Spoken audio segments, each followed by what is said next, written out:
الله الرحمن الرحيم. الحمد لله رب العالمين، والصلاة والسلام على أشرف الأنبياء والمرسلين وعلى آله وصحبه أجمعين. سبحانك لا علم لنا إلا ما علمتنا إنك أنت العليم الحكيم. رب اشرح لي صدري ويسر لي أمري واحلل عقدة من لساني يفقهوا قولي.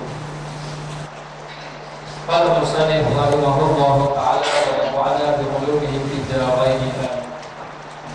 Dan adapun syaitan maka memajalah engkau padanya barang yang difirmankan Allah Ta'ala bagi Nabi Muhammad sallallahu alaihi wasallam, wa qul rabbi a'udzu bika min hamadati syayatin wa a'udzu bika rabbi an yahdurun. Dan kata olehmu, yakni wahai Muhammad, kata olehmu, Tuhanku berlindung aku, wahai Tuhanku, aku berlindung dengan engkau, dengan dikau daripada permainan segala syaitan, daripada budaya syaitan, permainan syaitan ataupun hasutan syaitan. Dan aku berlindung dengan dikau Tuhanku bahawa hadir mereka itu. Maka minta berlindung dengan Allah Ta'ala daripada syaitan yang sentiasa berdampingan itu. Jadi mengenai syaitan disuruh kita membanyakkan membaca doa ini. Maka mengenai syaitan ini Allah Ta'ala suruh kepada Nabi kita Muhammad SAW agar berlindung dengan Allah. Kerana syaitan ini satu musuh yang kita tidak dapat melihat dengan mata masa. Dan disebut wala tattabi'u khutuwati syaitan innahu lakum aduwwun mubin. Jangan kamu mengikut hawa nafsu syaitan, sesungguhnya syaitan itu adalah musuh kamu yang nyata. Jadi syaitanlah sebenarnya musuh kita. Jadi kadang-kadang dengan sebab syaitan berlaku manusia berhasad dengki. Dengan sebab syaitan menyebabkan manusia berbalah permusuhan di antara satu sama lain. Maka syaitan selalu mengajak manusia melakukan kejahatan. Bahkan kalau dia mengajak buat kebaikan pun untuk di akhirnya untuk melakukan kejahatan. Kadang-kadang syaitan menggalakkan orang amal ibadat supaya kita boleh berbangga dengan ibadat yang kita buat. Maka sekali-kali syaitan menarik kita oleh kerana kita tidak dapat melihat musuh kita. Dan syaitan ini sangat-sangat memusuhi orang yang beriman kepada Allah. Lalulah kita kena menghampirkan diri dengan Allah. Kalau kita tidak menghampirkan diri dengan Allah, maka yang bersama kita adalah syaitan. Maka bila seorang itu bersama dengan syaitan, ia akan mengikut hawa nafsu. Bila mengikut hawa nafsu, maka dia semakin hari semakin jauh dari Allah Subhanahu wa Ta'ala. Maka yang paling penting dekatkan diri dengan Allah. Kalau kita ini bersama dengan Allah, maka syaitan akan menjauh kita. Begitu juga kalau ada binatang yang ganas, ada anjing yang ganas, tapi kita duduk bersama tuan pada anjing tadi. Anjing tadi tidak akan mengganggu. Walaupun dia ganas, tetapi bila dia tengok kita duduk bersama dengan tuan dia, maka dia tidak mengganggu kita. Maka Allah Subhanahu wa Ta'ala adalah Tuhan yang mencipta segala-galanya, termasuklah syaitan. Maka apabila kita berdampingan dengan Allah, kita berhampiran dengan Allah, kita duduk dekat dengan Allah, maka syaitan itu jauh dari kita. Apabila saja kita nak menghadapi syaitan, kerana syaitan ini tidak dapat lari daripada diri kita. Yang kita melakukan amal ibadat, maka digodanya agar rosak amal ibadat kita. Itu kalau kita melakukan amal ibadat. Kalau kita melakukan infak fisabilillah, kita mengeluarkan harta, digodanya agar kita tidak ikhlas dalam mengeluarkan harta pada jalan Allah. Kalau kita orang yang mengajar, maka digodanya agar kita mencari dunia, bukan mencari wajah Allah Subhanahu wa Ta'ala. Kalau kita banyak ilmu, maka digodanya agar kita menjadi sombong lalu memandang diri kepada orang-orang yang jahil. Maka inilah kerja syaitan. Dan dia telah meminta izin dengan Allah agar dia ini dapat menggodanya. Maka iblis, syaitan adalah golongan, adalah makhluk yang kerjanya mengajak manusia melakukan kejahatan. Maka kita kena mendekatkan diri dengan Allah. Lalulah Rasulullah SAW disuruh agar minta berlindung dengan Allah Subhanahu Wa Taala daripada a'udzubika min hamazati syaitan. Aku berlindung dengan Engkau wahai Allah daripada tipuan-tipuan syaitan, ataupun kita kata segala tipu daya syaitan. Kerana syaitan adalah manusia, adalah makhluk yang pandai menipu daya orang-orang. Hatta pernah berlaku bahawa siswa orang yang kuat ibadah, yang dekat dengan Allah, dia sampai makam kewalian, akhirnya mati dalam keadaan tidak beriman kepada Allah kerana berdaya dengan syaitan. Dan begitu juga Bal'am dan ramai lagi orang-orang yang soleh akhirnya terberdaya dengan syaitan. Maka yang paling penting, dekatkan diri dengan Allah, memperbanyakkan dekat diri dengan Allah dengan melakukan amal ibadat kepada Allah Subhanahu Wa Taala. Maka bagaimana kita ni hari ini, macam mana kita nak jauhkan diri kita daripada syaitan? Lalu kita banyakkan berdoa kepada Allah, banyakkan berdoa kepada Allah, dan berdampinganlah dengan orang-orang yang saleh.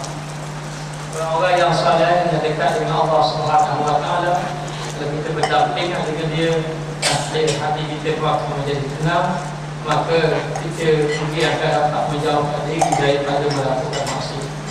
Ada seorang yang bernama Mahram, Maimun Ibnu Mahram, dia lelaki. Maimun Ibnu Mahram ini dia seorang yang cukup saleh, dan kehidupan dia adalah tidak melakukan maksiat ataupun menjauhkan diri pada maksiat. Satu hari Umar bin Abdul Aziz telah melihat bahawa dia ini seorang yang saleh, dan Umar bin Abdul Aziz ingin mencari ahli-ahli asko, ada pemimpin-pemimpin yang saleh. Lalulah dipanggil dia untuk bekerja dengan Umar bin Abdul Aziz. Lalu katanya Maimun Ibnu Mahram, dia kata, aku ini sedang sibuk dengan diri aku, dan kamu nak bebankan dengan sesuatu yang aku tidak mampu menanggung. Lalulah dengan cara lembut dia menolak. Tapi akhirnya Umar bin Abdul Aziz, orang pun bertanya, kamu tidak mahu bekerja dengan Umar bin Abdul Aziz? Kerana Umar bin Abdul Aziz ni seorang lelaki yang saleh. Lalulah dia bekerja. Maka bila dia bekerja, dia ditugaskan menjaga perbendaharaan ataupun harta kekayaan negara sedikit. Dia paling kuat tugaskan dia. Lalu dia betul-betul bahagia. Setiap kali menjalankan tugas dia menangis. Setiap kali menjalankan tugas dia menangis. Walaupun dia melaksanakan tugas itu dalam keadaan baik. Bukan kata dia menyeleweng gitu, tapi takut dia kepada Allah sampai begitu saja. Jadi dia bimbang dalam keadaan macam ini, sehinggalah dia melepaskan jawatan. Lalulah dalam keadaan macam itu sampai kepada dia pun, hidup dia selalu menangis saja kepada Allah kerana takut kepada Allah. Lalu dia mengatakan bahawa kalau membaca Quran itu ada beberapa golongan. Ada golongan yang membaca Quran itu dia ini untuk mencari dunia, dengan mencari harta. Ada golongan membaca Al-Quran itu untuk berdebat. Ada golongan yang membaca Al-Quran itu untuk berbangga-bangga. Dan ada golongan yang membaca Al-Quran itu adalah untuk mencari keberadaan Allah, untuk beramal. Beginilah golongan. Lalu banyak orang baca Quran, tetapi sebenarnya banyak manusia yang lalai pada Quran. Ada orang-orang alim, orang-orang ahli ibadat, mereka itu melakukan amal ibadat, tetapi mereka itu terpedaya dengan ibadat yang dilakukan. Maka dia di zahirnya dihiasi dengan akhlak-akhlak yang baik. Dihiasi dengan akhlak yang baik, dihiasi dengan pakaian yang baik. Ini pakaian ulama, pakai macam ni. Lepas tu bercakap lembut. Lepas tu kemudian ibadat banyak, baca Quran pun banyak, berzikir pun banyak, tetapi batinnya basah. Batinnya basah. Kerana apa? Kerana ramai manusia yang menjaga maksiat zahir tetapi tidak menjaga maksiat batin. Maka tidak dapat dia naklah kita sentiasa menjauhkan diri. Menjauhkan diri daripada melakukan maksiat dengan mendekatkan diri kepada Allah. Ibadat kadang-kadang sudah dilakukan, tapi tidak berdaya juga kita, tidak mampu juga kita nak meninggalkan maksiat. Walaupun sudah melakukan amal ibadat, mengajar siang malam, berzikir siang malam, tetapi tidak mampu meninggalkan maksiat. Lalu orang terbudaya, orang di bagus ni zikir sama, mengajar sama siang malam. Tapi sebenarnya dia bukan orang yang dekat Allah. Dia semakin hari semakin jauh dengan Allah Ta'ala. Kerana apa? Kerana maksiat. Syaitan akan sentiasa mengganggu manusia agar manusia itu semakin hari semakin jauh dengan Allah Subhanahu Wa Ta'ala. Lalu diajar oleh Imam Ghazali, kalau macam ini banyaklah kamu berdoa, banyaklah berdoa kepada Allah Subhanahu Wa Ta'ala dengan membaca doa wa qul rabbi a'udzu bika min hamazati syayatin. Ya Allah, aku minta perlindungan daripada tipu daya syaitan. Dan juga wa a'udzu bika rabbi ayyahdur, dan aku berlindung daripada syaitan ini berdampingan dengan kita. Kerana kita, kalau kita melakukan kebaikan, kita bersama Allah, kita bersama malaikat. Tetapi kalau kita melakukan maksiat, kita bersama dengan syaitan, bersama dengan nafsu. Maka di dalam tidak, hendaklah kita menjauhkan diri. Kalau kita renungi, kita Masya Allah, banyaknya dosa yang telah kita lakukan, banyak budaya yang telah kita terpedaya dengan syaitan, yang telah mengajak kita melakukan maksiat kepada Allah Subhanahu Wa Ta'ala.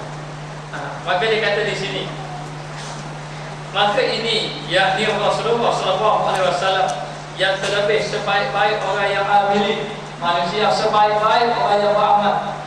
Ini orang yang beramal. Jadi nak beritahu siapa orang yang paling baik beramal. Rasulullah SAW, dan manusia yang sebaik-baik beramal dan yang terlebih mengetahuinya. Rasulullah terlebih mengetahui mengenai tipu daya syaitan, mengenai tipu daya nafsu. Maknanya Nabi tahu ini tipu daya syaitan, ini tipu daya nafsu. Maka secara ikutkan syaitan tidak mampu untuk menggoda Rasulullah. Syaitan tidak mampu untuk menggoda, Rasulullah untuk melakukan maksiat. Lebih-lebih lagi dalam melakukan maksiat yang besar. Dan Allah Ta'ala beritahu bahawa dosa Rasulullah kita ampun sebelum buat dosa sudah terampun. Maknanya tidak ada dosa bagi Rasulullah. Tetapi Allah Ta'ala jawab, wahai Muhammad, kamu kena baca doa minta perlindungan syaitan. Sedangkan Rasulullah sudah tahu minta berlindung juga dengan syaitan, walaupun kamu sudah mengetahui. Maka demikianlah kehidupan kita. Kalau Rasulullah orang yang paling mengetahui tentang tipu daya syaitan, maka lebih-lebih lagi lah kita kena mengetahui atau kena memperbanyakkan doa kepada Allah agar kita dijauhkan daripada tipu daya syaitan. Syaitan amat licik, maknanya amat pandai menipu daya. Lebih-lebih lagi orang yang melakukan ibadat kepada Allah.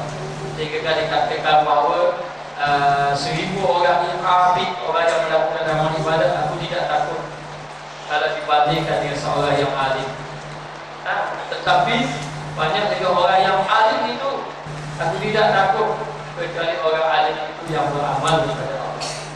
Tapi orang yang alim itu yang beramal kepada Allah pun tidak takut juga, kecuali orang yang ikhlas kepada Allah Subhanahu Wa Ta'ala. Jadi nak betul-betul ikhlas kepada Allah Ta'ala ini bukannya mudah. Kita memang kena dekatkan diri dengan Allah, tidak ada jalan lain. Bila kita dekatkan diri dengan Allah, maka kita akan terselamat daripada tipu daya syaitan. Maka Nabi lah yang terlebih mengetahuinya, Nabi lebih mengetahui dan yang terlebih afdal pada Allah Subhanahu Wa Ta'ala. Berkehendak dia yang demikian itu meminta berlindung dengan Allah Ta'ala daripada kejahatan. Nanti orang yang tahu bijak sangat. Satu hari Siti Aisyah radhiyallahu anha, ini agak cemburu dengan salah seorang isteri Nabi yang lain. Kalau tak silapnya Zainab. Dia cemburu dengan Zainab Siti Aisyah. Lalulah Siti Aisyah mengatakan sesuatu kepada Siti Zainab dengan perkataan yang tidak elok, dengan perkataan yang Rasulullah tidak menggemari. Lalulah Rasulullah marah kepada Siti Aisyah. Siti Aisyah katakan bahawa ada Siti Aisyah itu terkena budaya syaitan. Lalulah Aisyah tadi kembali balik kepada Allah Subhanahu Wa Taala dan bertaubat kepada. Jadi kita kena ingat di mana syaitan ini ada dalam diri kita ataupun kita mengikut syaitan, ibadat kita tidak selamat. Sebab itu sudah kita katakan tidak ada jaminan kita selamat. Tidak ada jaminan ibadat kita ini ibadat yang baik lagi. Sehinggalah kita dibangkitkan oleh Allah baru kita tahu kita ini baik atau tidak baik. Lagi mana kita duduk di atas dunia, sebagaimana ada ayat kita jangan rasa kita ini baik. Sedangkan syaitan sekali-kali tidak akan membiarkan agar orang yang melakukan amal ibadat itu dalam keadaan tidak ikhlas kepada Allah. Dan syaitan juga melihat manusia itu sentiasa menjauhkan diri dengan Allah ataupun berumah dengan maksiat. Maka kita tidak dapat tidak ada jalan lain. Jalan lainnya mendekatkan diri dengan Allah Subhanahu Wa Taala. Maka dikatakan di sini Allah Taala hendakkan Nabi meminta berlindung dengan Allah Taala daripada kejahatan. Allah Taala suruh Rasulullah minta berlindung dengan Allah daripada melakukan kejahatan. Maka betapa dikau serta jahil engkau, bagaimana dengan kita yang jahil. Kita ingat yang jahil itu kita, yang alim itu kita tidak. Yang jahil itu kita. Kita ni sangat jahil. Orang kalau banyak ilmu pun dia jahil tetapi budaya syaitan. Walaupun dia banyak ilmu, dengan baca kitabnya banyak, perbahasannya banyak, setiap cakap pada Al-Quran, hadis, atau orang sudah gelar dia ulama, orang sudah gelar dia syekh, orang sudah gelar dia tok guru. Kadang-kadang dia banyak ilmu, tapi di budaya syaitan dia tidak dapat memahami. Kerana amat sedikit saja, hanya sedikit saja orang yang benar-benar memahami di budaya syaitan. Bukan semua. Sebab itulah ulama-ulama pun banyak yang kena di budaya syaitan. Kalau ulama pun banyak kena di budaya syaitan, bagaimana dengan kita yang jahil, yang banyak maksiat, yang banyak dosa kepada Allah Subhanahu Wa Taala? Maka tidak dapat kita kena mendekatkan diri dengan Allah Taala dengan cara berlindung dengan maksiat. Sebab itu disuruh kita memperbanyakkan mengatakan ayat la haula wala quwwata illa billahil aliyyil azim. Kita tidak ada daya upaya, tidak mampu berpaling daripada maksiat. Siapa mampu berpaling daripada maksiat? Adakah pakaian yang menyebabkan boleh berpaling daripada maksiat? Orang yang memakai jubah satu lapis, pakai serban lepas lagi lemah tak pada bau, tak jadi benda, dia pakai dua lapis pula serban. Atau dua lapis pula jubah. Tak jadi benda, pegang kepeh, tak nampak ni, tak jadi apa?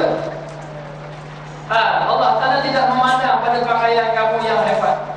Kalau pakai tebal-tebal, kalau pakai jubah tebal, walaupun kata panjang kamu ni ulama. Orang tu kata, kamu ni orang hebat. Tipu daya syaitan itu tidak dapat lagi. Tidak dapat lagi. Sebab itu kita kena menjadi seperti burung yang bebas udara. Jangan duduk seperti burung di dalam sangkar yang tidak dapat keluar daripada gerbang di dalam alam qurbah kepada Allah, alam dekatkan diri kepada Allah. Maka kalau kita duduk dalam sangkar burung duduk dalam sangkar, nak terbang balik, dia jadi sakar. Sakar dengan apa? Sakar dengan nafsu. Hati kita bergantung lagi dengan nafsu, hati kita bergantung lagi dengan maksiat. Jadi kalau hati kita bergantung dengan maksiat, kita ibadat tak terbang kepada Allah, tidak sampai kepada Allah. Tapi hati duduk lagi dalam maksiat, masih lagi duduk dengan syaitan. Walaupun kita sebut Allah Ta'ala, walaupun kita akan akui Allah. Inilah kita. Ataupun lebih tepat lagi, inilah saya. Memang dikata hanya melakukan maksiat kepada Allah Subhanahu Wa Taala. Jadi nak beritahu bahawa kalau jalan kita ni, macam mana cara ni nak mendekatkan dengan Allah. Inilah yang merisaukan hati kita. Macam-macam cara kadang-kadang kita menyesali, selalu menyesali. Kenapalah aku jadi macam ni? Kenapalah betapa jahatnya aku? Kadang-kadang kita mencela juga diri kita, tapi sampai masa maksiat juga. Masih lagi dikekalkan. Maka dia kata di sini, yang kedua, yang pertama ingat kepada Allah, yang kedua sedar diri kita. Kita ini tak sedar. Kita tidak sedar kita ni jahil. Dan jahil kita lah. Apa kita kata kita alim? Maksudnya kita ini jahil sebenarnya. Jahil. Kemudian bukan saja jahil, kita ini kurang, ibadah adalah kurang. Yang banyak apa? Yang banyak kolesterol. Orang lain semua kurang lah. Ibadah semua kurang. Ibadah kurang, baca Quran kurang, sembahyang kurang. Kalau kita fikir apa ibadah yang kita nak sembah kepada Allah? Apakah ibadah yang kita nak sembah kepada Allah Taala? Jadi bila kita hitung-hitung bahawa kita ni sangat-sangat kurang dengan Allah Taala. Kemudian dia kata kau adalah manusia yang lalai kepada Allah. Kita ni lalai. Jangan sangka yang kita sudah sembahyang tadi pagi tadi itu kita tidak lalai. Dalam sembahyang pun kita lalai. Itu dalam sembahyang, luar sembahyang kita lalai. Kalau kita hitung tiap-tiap hari tu, banyak mana berapa kerat kita ingat ke akhirat. Banyak mana kita ingat ke akhirat. Banyak mana kita ingat ke mati. Tak ingat. Baca kitab siang malam tak ingat itu. Tak cukup dia nanti kita zikir, ajak anak-anak pergi berzikir itu. Tak ingat juga ke akhirat. Maknanya payah hati kita ni itu lalai kepada Allah Subhanahu wa taala. Maka dia kata di sini ada pun makhluk. Ini makhluk. Jadi syaitan ini makhluk budaya. Jadi kita kena berjumpa betul lah dengan orang-orang yang boleh memahami budaya syaitan. Ataupun kita kena mencari guru yang benar-benar dapat mengetahui tentang budaya syaitan. Kemudian berazamlah betul-betul agar kita ini dapat meninggalkan masa. Walaupun kita ini kadang-kadang sudah melakukan ibadah tiap hari, buat amal semalam tidak tinggal. Ada di atas kita yang membaca Quran tidak tinggal. Ada di kalangan kita yang tasbih sentiasa diamalkan. Maknanya sentiasa berzikir kepada Allah. Ada di kalangan kita yang ada harta tiap-tiap hari dia infak walaupun tak banyak, tapi infak sama tiap-tiap hari. Maknanya kalau dia telah melakukan amal ibadat yang sedemikian rupa, tetapi dia mesti juga kena mencari jalan dekat kepada Allah. Apabila dia melakukan ibadat, tetapi ibadat yang dilakukan itu tidak boleh ataupun tidak dapat menolong dia meninggalkan maksiat. Sedangkan disebut sembahyang sebenarnya cukup tak muka. Inna salata tanha 'anil fahsya'i wal munkar. Hanya sembahyang dah cukup. Boleh tercegah perkara munkar, boleh tercegah perkara keji, boleh tak? Tapi tak berdaya juga. Kita kadang-kadang tak tahu juga. Kalau bagaimana kita buat maksiat, buat ibadat maksiat, kita jangan berputus asa. Kekalkan ibadat. Bahkan kalau kita buat hari ini ibadat, hari ini kita buat ibadat, esok kita buat maksiat. Contohnya, tak kira buat maksiat pun. Contoh kita buat maksiat, maka esok kita tambah lagi ibadat. Tambah lagi ibadat. Lusa buat lagi. Tunda kita tambah lagi ibadat. Maka begitulah keadaan. Dan ibadat kita yang kita buat ini mesti kena melalui perjalanan yang betul, perjalanan yang benar, yang diambil daripada guru yang benar, guru yang soleh. Baiklah, boleh mencari guru yang soleh. Saya bukanlah guru yang soleh, saya di jalan. Saya pun mencari juga ada guru yang soleh agar memimpin hati kita. Maknanya bila kita berjumpa dengan guru yang soleh ini, dia akan pimpin hati kita, akan ingatkan kita dengan Allah Subhanahu wa taala. Coba satu lagi, suasana duduk dalam suasana yang baik ini penting. Macam mana seseorang tadi nak buat kebaikan, sedangkan suasana dia itu sudah bermaksiat. Mana Sebab itu ulama-ulama dahulu, orang-orang soleh dahulu menjauhkan diri pada makhluk. Duduk jauh-jauh ni kerana nak menjaga hatinya agar tidak lalai kepada Allah Subhanahu wa taala. Baik, kita tengok. Dan ada pun makhluk itu, maka memadalah engkau pada mereka itu, maka cukuplah kamu pada mereka itu, bahawasanya jikalau bercampur engkau akan mereka itu, baik orang ni makhluk. Kalau kita bercampur gaul dengan mereka, yang ini kita ini bermuamalah. Muamalah ini maknanya bercampur dan muafakat akan mereka itu. Kemudian kita setuju dengan mereka, kita bersetuju akan mereka itu pada kesukaan mereka itu, apa yang mereka suka, kita pun ikut belakang, maka berdosa engkau, maka engkau akan membawa kepada dosa. Kita ikut saja apa yang kawan, dan binasa pekerjaan akhirat engkau, dan boleh membawa kepada binasa akhirat kita. Jadi ini satu lagi, apabila kita tak berkawan makhluk ini satu halangan juga untuk kita melakukan amal ibadah. Kadang-kadang satu syaitan itu sendiri yang mengganggu kita, yang kedua makhluk itu yang menarik kita daripada meninggalkan ibadat kepada Allah. Jadi bila kita berkawan dengan orang yang menjauhkan diri dengan Allah ataupun tidak melakukan amal ibadah, tapi dalam waktu yang sama kita ikutkan dia, akhirnya rosaklah akhirat kita. Rosak akhirat kita. Sebab itulah kata Syekh Yusuf Al-Hasani, seorang ulama lebanon itu, dia beritahu, dia kata kalaulah ada benda kita dicuri, kita akan marah. Maknanya kita berkawan baik, kita sangkakan dia baik ni, rupa-rupanya yang baik kita itulah berkhianat kita. Makan apa? Lalulah dia ambil duit kita akan marah. Sebab apa? Sebab kita nampak orang yang kita sangka baik dengan kita, tiba-tiba dia ambil harta kita. Jadi kita akan marah, kita akan rasa kecewa dan sebagainya. Tapi kita tidak sedar, kadang-kadang dia telah mencuri sesuatu yang lebih bernilai daripada segala-galanya. Kita tidak sedar. Seperti apa?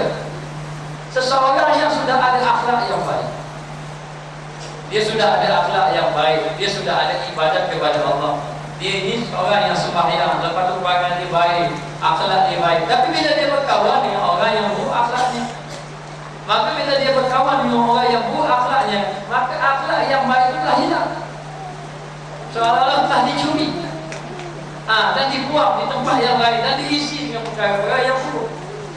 Jadi orang yang sudah baik dengan ibadat, ada dulu sudah sembahyang, kemudian saya pada sembahyang, akhlak dah baik, tiba-tiba bila dia berkawan dengan orang yang buruk akhlaknya, akhirnya hilang pekerjaan akhirat.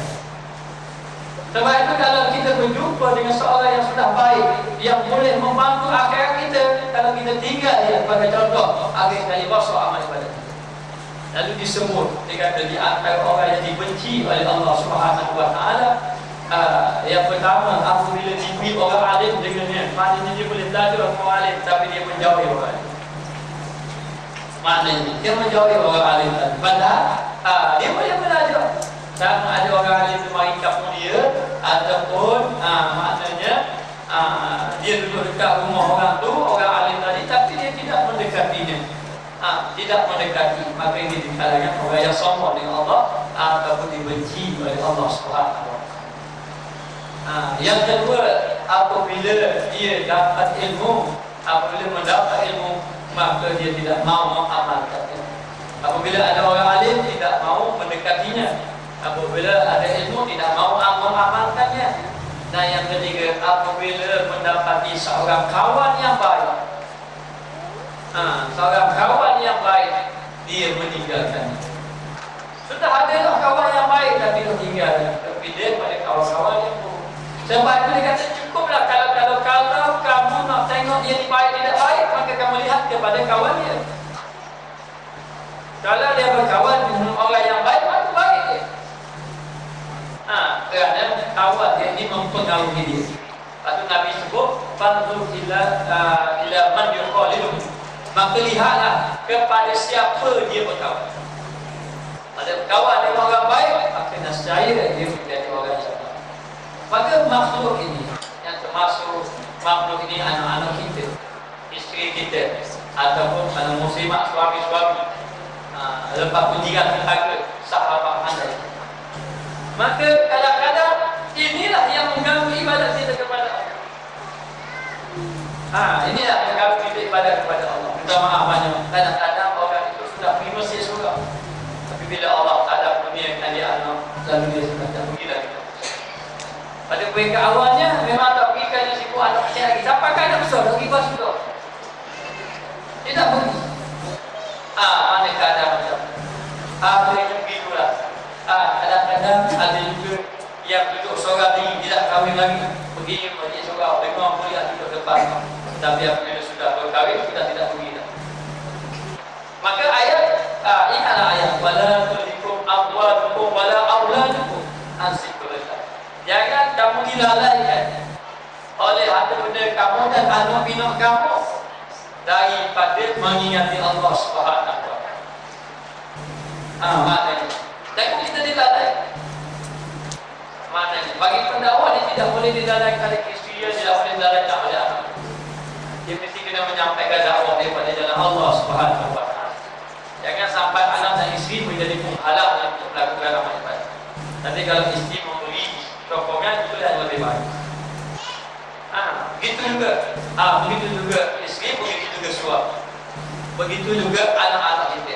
Jangan sampai anak-anak kita jadi lalai kepada Allah. Tapi kalau berlaku berdekatkan diri dengan Allah, kita berdekatkan diri dengan Allah Taala, banyakkan mengadu kepada Allah Taala. Ada masalah anak, mengadu kepada Allah. Ada masalah suami, mengadu kepada Allah. Ada masalah isteri, mengadu kepada Allah. Yang isteri ada masalah suami, mengadu kepada Allah, mengadu kepada suami.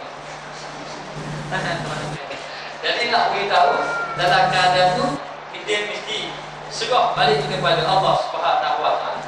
Yang bimbang rosak pekerjaan akhirat kita. Jadi lalai kita melakukan amal ibadat kepada Allah Subhanahu wa taala. Dan jika engkau menyalahi akal mereka, tadi kita ikut dia, kita ikut kawan kita, kehendak kawan kita. Kita dah boleh dah jadi ahli masjid, ahli syurga. Tapi kawan kita suka duk nyai pakai contoh. Suka duk main motor pakai contoh. Ikut kita ikut akhir kali tinggal semakin hari semakin jauh dengan Allah Subhanahu wa taala. Maka amal ibadat kita pun rugi, akhirat kita pun lalai kepada Allah. Dan jika engkau menyalahi akal mereka, kita pun menyalahi dia, kita membantah dia, kita tidak bersetuju dengan dia, maka payah engkau jadi payah dengan kesakitan, kesakitan yang disakiti mereka itu akan digaul. Jadi kalau kita menyalahi dia pula, kita jadi payah, dan dia pula menyakiti hati kita, hidup susah pula. Sebab itu kita ni nak bawa orang kepada Allah ni bukan senang. Dan kadang kita nak bawa orang kepada Allah, kita yang disakitinya. Dan kadang kita nak bawa orang kepada Allah, kita nak ajak suami kita kembali kepada Allah, mari kita sembahyang, dia marah balik kita. Kita nak ajak isteri kita supaya mari kita sembahyang malam, dia sarah balik kita. Kau pening kita, nak jawab kita. Kita nak khabar anak kita, mari kita pergi belajar, kita begitu, dia pula marah balik kita. Dia pula lawan kita. Inilah yang pula. Saya teringat salah seorang daripada guru saya tak ingat lah. Tapi saya kata-kata ini masih saya ingat. Dia kata kalau kita betul-betul kita nak berjalan kepada Allah, kita kena sanggup duduk seorang diri dia. Kita nak berjalan kepada Allah, kita kena sanggup duduk seorang diri. Jadi saya tanya dia apa dia masuk sanggup seorang diri ni. Dia kata kadang-kadang, masa itu saya tak lekor ni.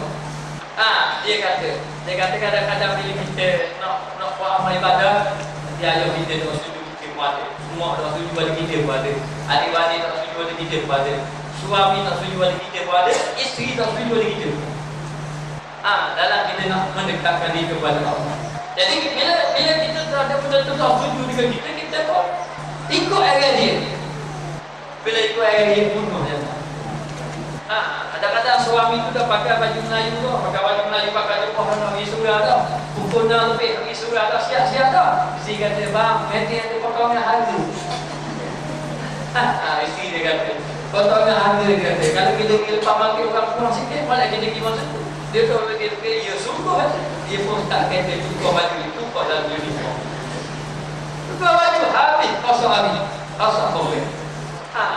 Itu sebagai contoh. Maka demikian dalam keadaan macam Kalau kita ikut, rosak akhirat kita. Kalau kita lawak, kadang-kadang orang pula marah pada kita. Maka demikianlah, dalam keluarga kita sendiri pun kadang-kadang kita nak bawa ahli keluarga kita supaya dia senang.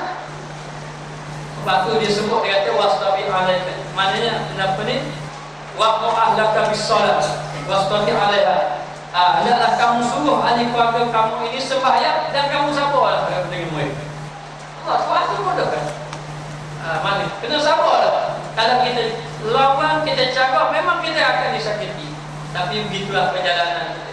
Maka dia kata disakiti mereka itu akan dikau buat sakit belum. Imam Ahmad Ibn Hanbal ini, Allah telah bagi dia jiran. Dia ada jiran. Jiran ini, perangai jiran dia suka menyakiti hati dia. Dan jiran dia tahu, kalau lewat malam, Imam Ahmad akan buka Quran. Lewat malam buka Quran, baca kitab, sembahyang.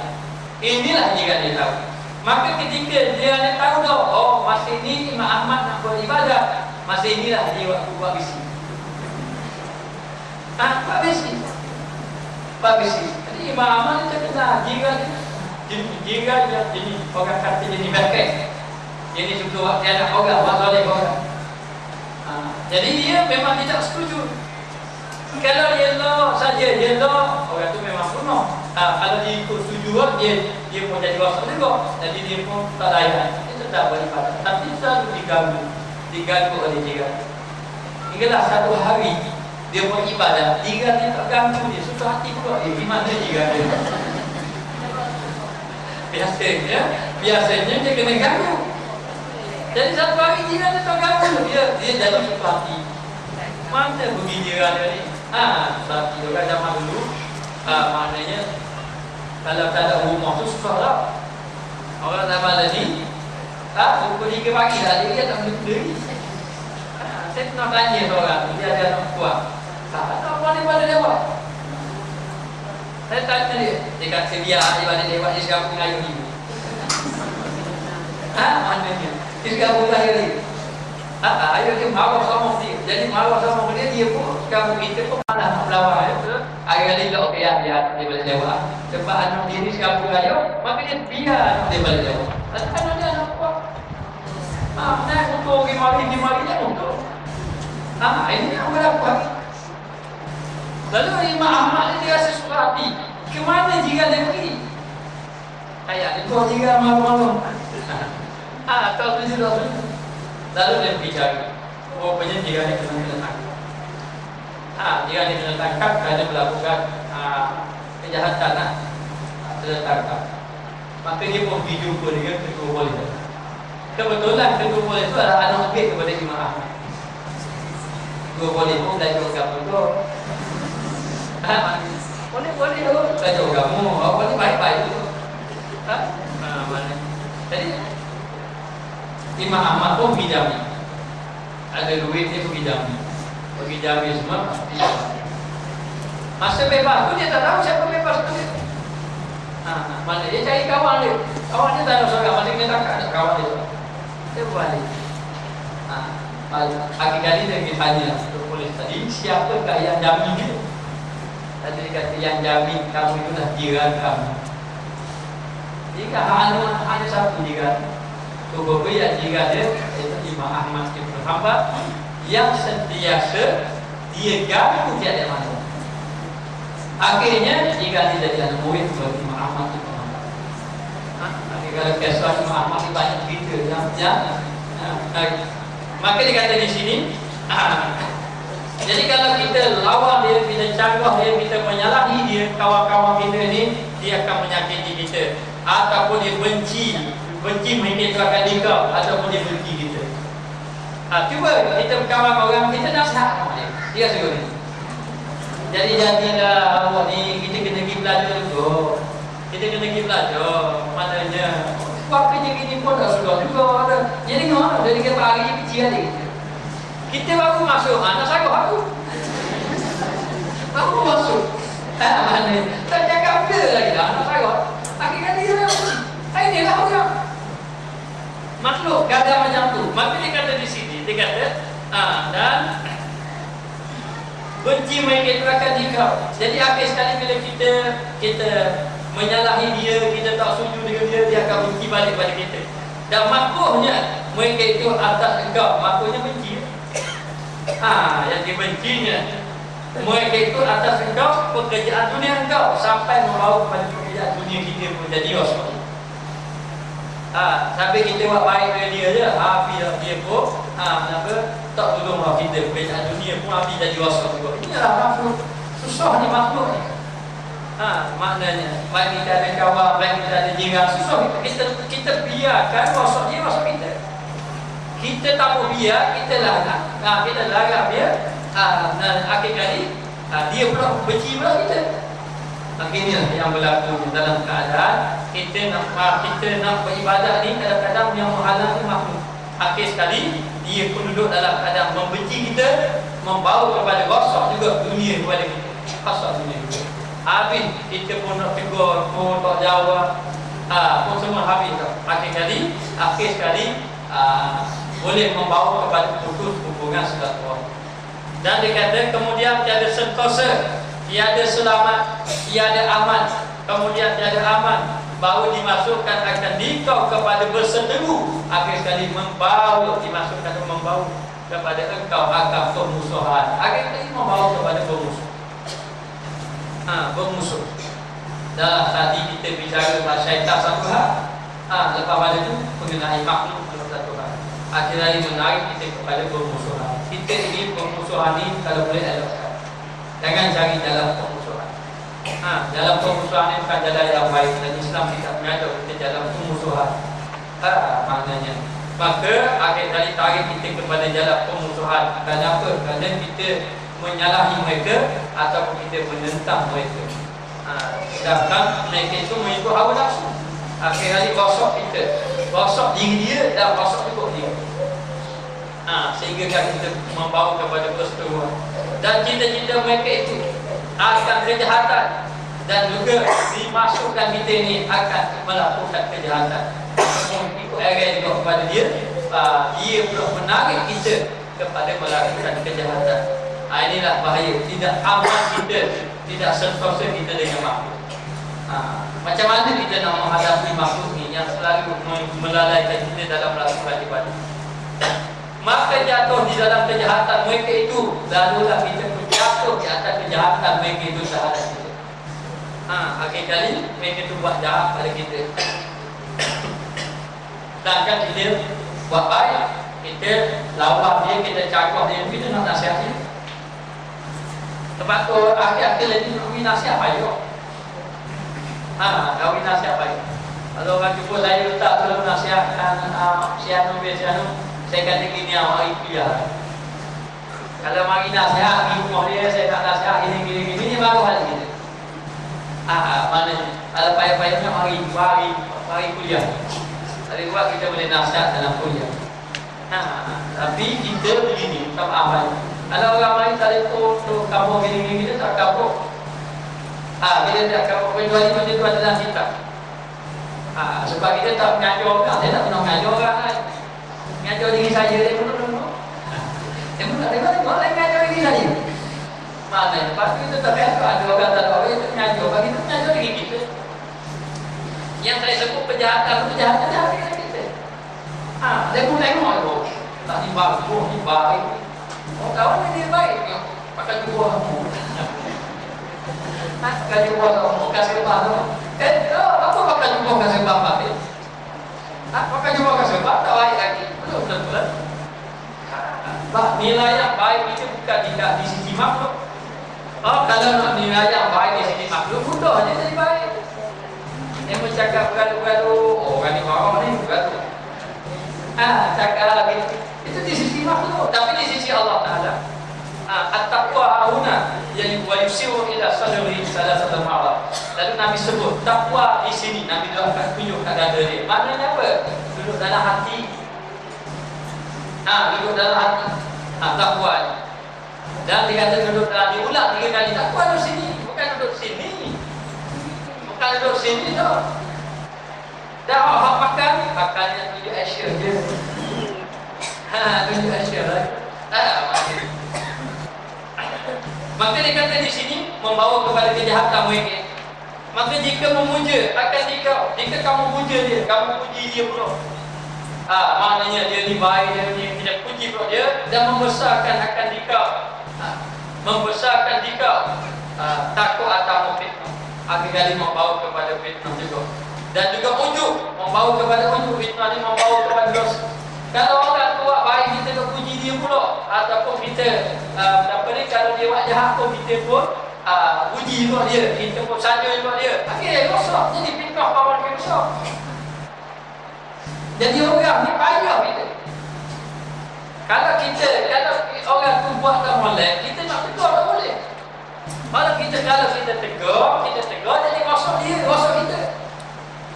Apa bukti rosak dia?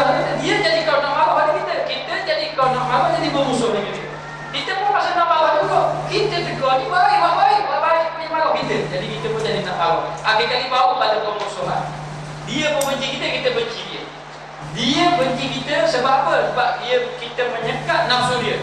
Kita benci pada dia sebab kita binasihatkan dia lawan kita. Jadi di sini timbul benci juga. Bila timbul benci, kita benci, bahkan di sini timbul syaitan dalam hati. Padahal kita buat baiklah. Maka inilah keadaan dia. Maka baik, kita pun biar dia. Bila kita biar dia, dia dalam maksiat sama. Buat dalam kejahatan. Tak boleh biar, dan kita puji dia. Puji dia, kau fitnah kau baru. Fitnah kau juga. Sebagai budak fitnah dan membawa kepada ujub. Ini satu penyakit yang berubah. Ujub ini penyakit yang ditakuti oleh orang-orang soleh, penyakit yang ditakuti oleh orang-orang ahli ibadat dan orang-orang ahli ilmu. Inilah penyakit yang paling ditakuti. Ingat, orang ahli ini tak lepas daripada ujub. Orang soleh ini tak lepas daripada ujub. Apa penyakit ujub ini? Penyakit apa? Penyakit ujub inilah penyakit yang merasakan diri dia lebih baik pada orang lain. Benar tak kita rasa kita lebih baik pada orang lain? No, itu ujub lah. Dia rasa benar. Dia rasa dia hebat pada orang lain. Tak ada hebat. Dia rasa dia baik. Dalam negeri kamu ni, yang banyak otak aku baik kan? Ini nyakit. Ujub ni. Ini yang masuk. Maknanya. Sebab apa berlaku macam tu? Kerana kadang-kadang mendapat pujian yang baik. Jadi kalau Allah Ta'ala jaga orang yang banyak pujiannya, aku hina, jatuh terhina. Jadi ada Yazid Bustami, dia ada anak murid di surga. Jadi Bustami ni orang yang saleh. Dia ada anak murid di surga. Jadi dia sudah beribadat 20 tahun pada sini. Belajar dengan Yazid lama. Belajar orang yang buat ibadat 20 tahun. Sehinggalah satu hari dia pergi ke kuliah Yazid Bustami. Dan dia banyak ikut kuliah Yazid Bustami. Dan dia banyak ikut. Tetapi banyak-banyak ikut setelah lama dia ikut. Satu hari dia berjumpa. Dia kata banyak-banyak pengajian ilmu hari ini yang paling terkesan dalam hati. Sudah banyak dah aku beribadat, tak jumpa-jumpa. Tapi kali ini paling terkesan dalam hati. Lalulah Yazid Bustami pun kata pada dia. Tanya pada dia. Dia kata kenapa sudah banyak kuliah ilmu dan sudah lama aku beribadat, maka masuk 2 tahun, tapi setakat ini tidak pernah aku mendapat siraman cahaya ilmu yang sebagaimana aku dapat hari ini. Kata Yazid Bustami, kalau kamu beribadat 20 tahun pun kamu tidak akan dapat. Kamu tidak akan dapat kecuali kamu sanggup membuang pakaian kamu, kemudian membuang pakaian kamu, kemudian kamu ambil putih kaca, kemudian kamu jalan di tengah orang ramai. Kalau ada orang mencela kamu bagi kaca pada dia. Kalau orang mencela kamu bagi kaca, barulah kamu boleh. Lalulah dia itu buat macam cuma tukar pakaian dia. Adalah pakai gini-gini. Pakai gini ni bawa sombong. Mana selain pakai baju tisu tak pakai. Maknanya orang lain tak ikut tunjuk Nabi. Dia mari sombong. Dia pun tukar pakaian. Dia buat apa yang Yazid Bustami. Kalau orang pun kata dia. Kata dia cela, dia pun bagi kacang. Bagi kacang pada orang. Bagi kacang pada orang tadi. Barulah selepas pada tu, dia balik jumpa. Lalu baru dia setor hati dia. Barulah dia mari.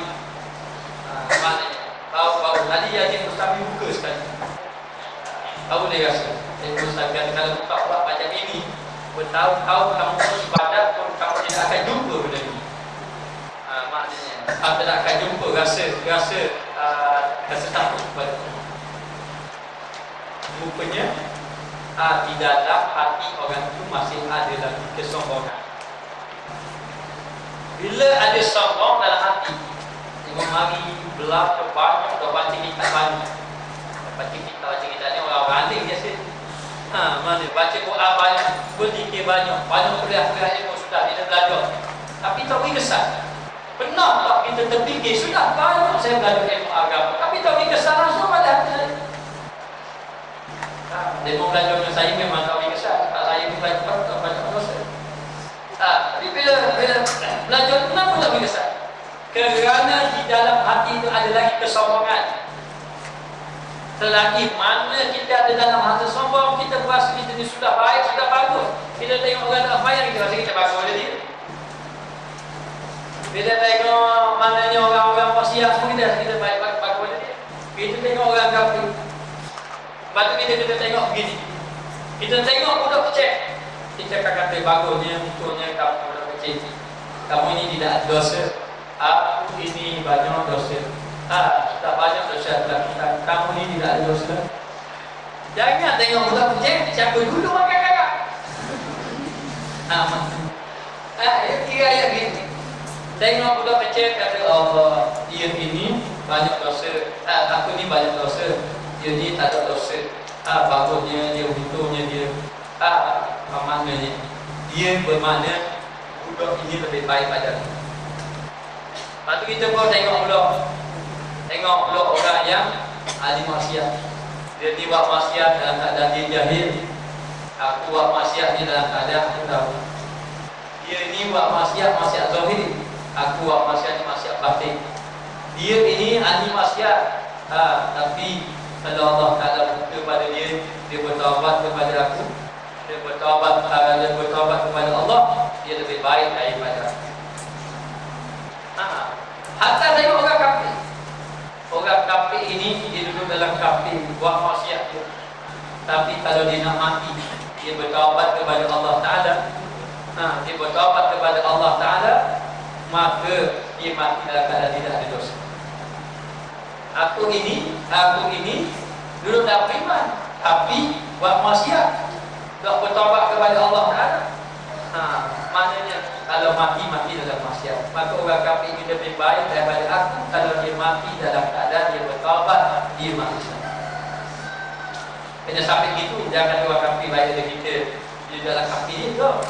Dia lebih baik pada kita, orang kafir itu kalau dia mati dalam keadaan dia bertaubat kepada Allah Subhanahu Wa Taala. Sebab orang kafir ini kalau dia buat maksiat banyak daripada muda dia buat maksiat. Ialah kafir memang buat maksiat. Ibadah pun tidak diterima. Tapi kalau dia mengucap dua kalimah syahadat, dia masuk Islam, lepas dia masuk Islam dia terus meninggal dunia, maka dosa-dosa yang masuk kafir dia tak bawa. Dia tidak bawa. Sebab itu ada sahabat Nabi, dia ini kafir, tidak beriman. Masa itu dia belum lagi jadi sahabat, tapi belum beriman lagi. Dia kata pada Rasulullah, dia nak tolong Nabi dalam perang. Nak tolong Nabi, sebab dia tak bahaya orang kafir musyrik di Mekah. Tapi dia tak masuk Islam, tapi nak pergi jihad sama dengan Nabi. Nabi melarang dia, tanya. Lalu Nabi kata, dia nak pergi juga. Nabi kata, kalau mau nak pergi boleh, tapi kamu kena masuk Islam dulu. Lepas masuk Islam, barulah kamu pergi berperang. Dia kata, tak apa, hanya pergi perang dulu, nanti lepas perang masuk Islam. Nabi kata, tidak. Kalau mau masuk Islam, kalau mau tak masuk Islam, mati dalam jalan tidak beriman. Lalu dia suruh juga, baiklah, dia pun masuk Islam. Dia mengucap dua kalimah syahadat. Lepas dia mengucap dua kalimah syahadat, baru Nabi izin, sekali baru boleh pergi perang. Lalu dia pergi berperang. Bila dia pergi berperang, akhir sekalinya dia mati di medan perang. Bila dia mati di medan perang, Nabi pun dapat berita kematian sahabat Nabi ni yang baru masuk Islam, baru jaga balik mati. Tu pergi perang, tak ada mayat. Mana tu pergi perang? Nabi kata itulah dia sebaik-baik manusia. Amalan dia sedikit tapi pahala dia banyak. Ada pun sahabat-sahabat Nabi yang banyak belum tentu lagi agama amalan dia. Tapi inilah kita. Tak ada lebih langsung kita. Tak ada hebat langsung kita. Maka akhir sekali dia kata membawa kepada wujud. Bila dipuja, dia puji pula orang tu wujud. Bila wujud rosak dia. Dia pun rosak, kita pun rosak. Kerana memuji dia. Dan jika cela mereka itu pula, baiklah kita tambah puji dia. Sebab kalau kita puji dia jadi rosak, lalu kita cela. Maka jika cela mereka itu akan dikau dan menghinakan ditakut atas engkau duka cita. Akhir kali membawa kepada duka cita. Bersalah kita kan, puji pun tak boleh. Cela lagi-lagi tak boleh. Kalau kita terlalu cela dia pula duka cita. Kita duk kata-kata dia ada susah hati pula meninggalkan ibadat kepada Allah. Ramai orang bila dia susah hati dia tak boleh sembahyang. Bila dia susah hati dia pun malas beribadat kepada Allah. Kalau orang tu kena cela, kau dekat dengan Allah, itu ada nikmat juga cela dia. Ada baik juga. Maka akhir sekali dia kata di sini terkadang membawa kepada duka cita dan memarah. Dia marah, kadang-kadang membawa kepada marah pula kalau kita cela. Kalau kita cela orang, yang pertama sama ada dia marah kita ataupun dia duka cita. Dia dah marah tapi dia sedih. Tak hati kata-kata. Dia sedih saja. Bila dia sedih, yang memberi kesan juga akhir kali tidak membawa kepada ibadat Allah. Ayah pun tak semangat. Ibadah pun jadi malas, hidup pun jadi lemah. Kalau berdakwah pun jadi tak semangat dakwah. Maknanya orang akhir kali jadi gitu. Ataupun bila kita cela dia, dia membawa kepada marah. Bila dia marah, dah marah di situ kata kerana yang lain daripada Allah. Lalu dia marah bukan kerana Allah. Marah ini memang dilarang. Sebab itu disebut dalam hadis, ada seorang sahabat dia tanya Rasulullah, amalan dia, apakah amalan? Maknanya amalan yang boleh dia masuk di dalam surga. Nabi kata la taghdab, jangan kamu marah. Dia tanya lagi, Nabi ulang lagi, jangan marah. Maknanya orang yang dapat menahan kemarahan dia inilah dikata orang yang kuat. Bukanlah kuat tadi, kuat dalam ketika bergusti, kuat tubuh badan tidak. Orang yang kuat di sisi Allah adalah orang yang dapat menahan kemarahan dia ketika dia boleh marah. Bukan dia tahan marah ketika dia tak mampu marah. Kenapa tak marah? Takut je. Padahal dia takut. Itu bukan. Tak, maknanya kalau dia marah kat kantor dia pun dia takut siapa je ni. Itu bukan. Dia sabar, dia boleh marah. Dia tahan sabar, dia tidak marah dalam keadaan dia boleh marah. Ini orang yang kuat. Yang Nabi sebut orang mukmin yang kuat lebih baik daripada orang mukmin yang lemah. Maknanya. Maka dalam keadaan macam tu, lalu dia marah bukan kerana Allah. Sayyidina Ali radhiyallahu anhu dalam satu peperangan, lalu dia berperang lawan pihak musuh, lalu bermain pedang. Akhir kali pihak musuh kalah dalam peperangan. Maka bila pihak musuh kalah dalam peperangan tadi, lalu dia pun angkatlah senjata. Bila dia angkat pedang dia untuk membunuh pihak musuh tadi, pihak musuh tidak boleh buat apa-apa lagi. Lalu pihak musuh tadi melonjak dia pada muka Sayyidina Ali. Bila saja orang kafir tadi melonjak pada muka Sayyidina Ali, Sayyidina Ali kesat ada mukanya dan menjatuhkan pedang. Jatuh pedang. Pada pedang orang kafir itu dah jatuh lah. Jadi orang kafir dah tak ada pedang lah. Sayyidina Ali angkat pedang. Bila angkat pedang dia tak boleh apa-apa, memang dia akan mati lah. Dia pun ludah. Ini paling akhir lah. Dia pun ludah. Bila ludah Sayyidina Ali pun berhenti, kesat muka dia dan dia jatuh. Sayyidina Ali pun tidak membunuh dia. Lalu orang kafir tanya, kenapa kamu tidak membunuh aku? Kenapa tidak membunuh aku? Yang tadi kamu beria-ria sangat nak membunuh aku. Tiba-tiba bila sampai masa kamu tak bunuh. Dia kata tadi aku berperang dengan kamu, berlawan pedang dengan kamu semua apa? Berperang tadi semata-mata kerana Allah. Memang semata-mata kerana Allah. Tetapi bila aku nak membunuh kamu, kamu ludah aku jadi marah. Dan aku bimbang aku membunuh kamu kerana nafsu marah aku, bukan kerana Allah. Ini sahabat Nabi. Jadi bimbang, takut kerana nafsu marah, bukan kerana bunuh. Akhir kali Sayyidina Ali tak jadi membunuh orang tadi. Ini jadi dapat hati supaya tidak marahkan. Di hari ini kita banyak marahkan nafsu. Maknanya. Jadi marah sebab apa? Sebab orang mencela kita marah. Orang cela kita marah. Orang hina kita marah. Maknanya. Maka bimbang kita marah ni bukan kerana Allah. Jadi biar marah ni kerana Allah. Marah ni kalau orang mempersedakan agama, kita marah. Orang mencela isteri Nabi, kita marah. Orang mencela sahabat Nabi, kita marah. Kita jumpa sahabat-sahabat baru ni masih balik. Dia bersahabat. Dalam waktu yang sama dia pernah menjadi guru saya, cikgu saya. Aku tanya Allah, aku beritahu. Tengah-tengah bercakap, dia bercakap, kita pun beritahu tentang Allah dia. Lebih dia cakap. Terpeluk lah dia cakap. Cakap. Dia tu boleh jadi sahabat Nabi ni jahit. Lebih ayat itu. Kita juga kita tak fikir lah. Dia nak siap apa dia? Saya nak siap yang otak ni kata. Jadi cikgu kita dia ada saya pun anggur. Lepas tu dia tumbik perkataan boleh jadi sahabat Nabi ni jangan tukir. Saya tukir ni sangat-sangat jahil. Sangat-sangat jahil. Saya main fikir. Kalau kita marah dia, kita nak siap dia akan bersama orang tu. Kita ni bukan orang kalau kita kalau dia kata ustaz ni jangan tukir boleh fahami. Dia kata ke sahabat. Jangan ada sahabat. Ni kita nak marah. Kalau kita marah, apa saya tak marah? Sebab saya jumpa dia. Dia kata saya ni usul lah ustaz. Usul macam mana? Ulang IDN. Sudah dah. Kata Allah, apa nak beritahu? Saya tunggu supaya saya boleh hijau-hijau. Habis dulu lah. Jadi itu pun simpati lah dia. Dia pun bisa sakit gitu. Nanti bila dia kata gitu saya nak marah semua. Dia kata sahabat Nabi dia. Kita siapa nak kata gitu? Saya pun nak melawan nak kata dia. Saya ingat dia sakit jantung. Orang dia nak mari tekan nak jadi balik dia.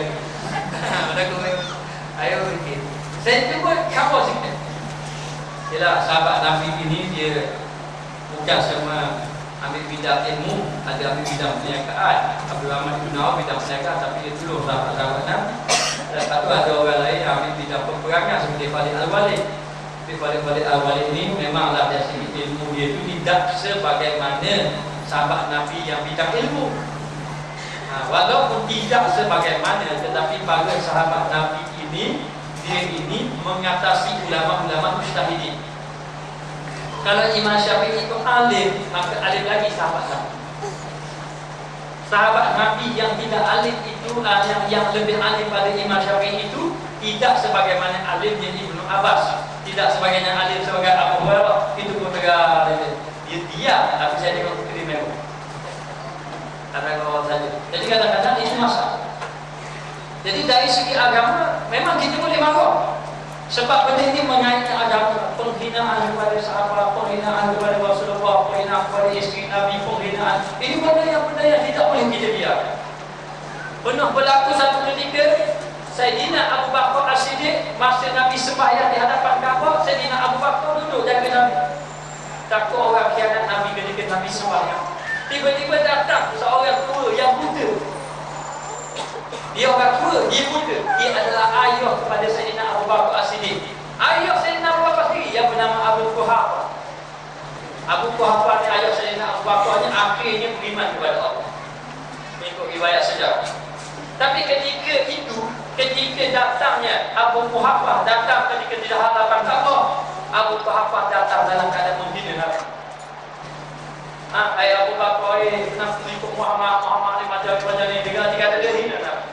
ketika itu Sayyidina Abu Bakar terus bangun. Dan Sayyidina Abu Bakar terus bangun dan pergi tengkap kepada ayah dia dan bawa ayah dia ke. Sehingga kan Nabi rasa kesihat kepada ayah dia. Sebab ayah dia buta. Yang menolak itu anak dia sendiri. Lalu Sayyidina Rasulullah berkata, wahai Abu Bakar, kenapa buat kepada ayahmu begitu? Dia kata ke aku, kata kamu. Dia kata ke aku. Dia kata kepada Rasulullah, bukan kata kepada Sayyidina Abu Bakar. Dah apa kamu marah macam tu sekali? Dia kata kerana dia menghinamu ya Rasulullah. Dan sambung pula.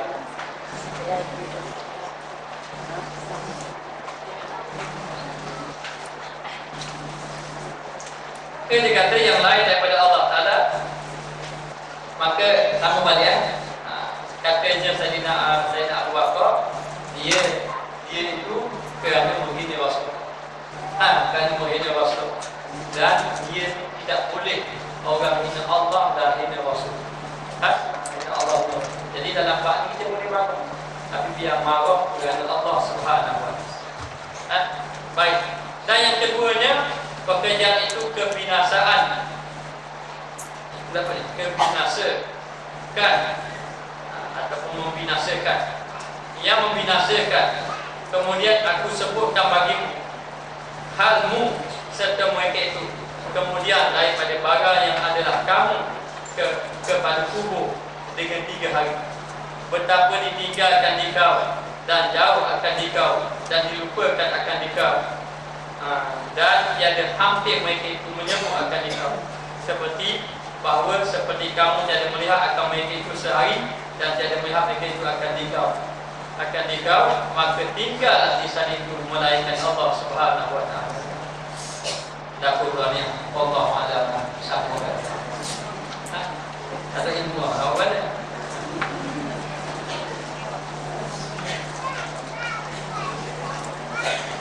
Nak apa ni?